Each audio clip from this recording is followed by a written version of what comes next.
ஹாய்ங்க. இன்னைக்கு நமக்கு வந்து எக்லெஸ் கேக் பற்றி தான் பார்க்க போகிறோம். இது பார்த்திங்கன்னா எக்லெஸ் சாக்லேட் கேக்கு. கிளைண்ட் வந்து ஃப்ரைடே அப்படின்றனால அவங்களுக்கு வந்து எக் பேஸ்ட் வேண்டாம் அப்படின்னு சொல்லிட்டு எக்லெஸ் ஆர்டர் பண்ணியிருந்தாங்க.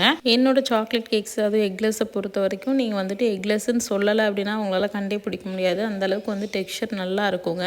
இதோட ரெசிபி வேணும்னா எனக்கு மெசேஜ் பண்ணுங்கள், அதாவது டிஎம் பண்ணுங்கள், டேரெக்ட் மெசேஜ் பண்ணுங்கள். தயவு செஞ்சு கமெண்ட் பண்ணாதீங்க. எனக்கு ஒவ்வொருத்தருக்கும் ரிப்ளை பண்ண முடியல. நான் ஒருத்தர் தான் ஹேண்டில் பண்ணுறேன் இந்த ப்ரொஃபைலை. ஸோ எல்லாருக்கும் கமெண்ட்டுக்கும் ரிப்ளை பண்ணி மெசேஜ்க்கும் ரிப்ளை பண்ணுறது ரொம்ப டஃப்பாக இருக்குங்க. So kindly DM me.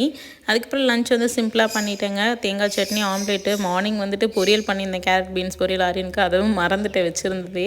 அதுக்கப்புறம் வீட்டில் விளைஞ்ச ஒரு கார்னு செம்ம ஸ்வீட்டாக இருந்ததுங்க. இதுதான் ஸ்வீட் கார்ன் அப்படின்ற மாதிரி இருந்தது. லாஸ்ட் மினிட்ல வர்ற தீம் கேக் ஆர்டர்ஸ் நான் யூஸ்வலாக எடுக்க மாட்டேங்க. பட் வந்து இந்த கிளைண்ட் ரொம்ப ஸ்வீட்டாக அவங்களே வாங்கி வச்சுருந்தாங்க அமேசானில். ஸோ அதை நான் ரெடி பண்ணி கொடுத்துட்டேன். கிளைண்ட்டுக்கு அவுட்கம் ரொம்பவே பிடிச்சிருந்தது. உங்களுக்கும் பிடிச்சிருக்குன்னு நம்புகிறேன். பிடிச்சிருந்ததுன்னா மறக்காமல் நம்ம பேஜை ஃபாலோ பண்ணிக்கோங்க. ரெசிபி வேணும்னா எனக்கு மெசேஜ்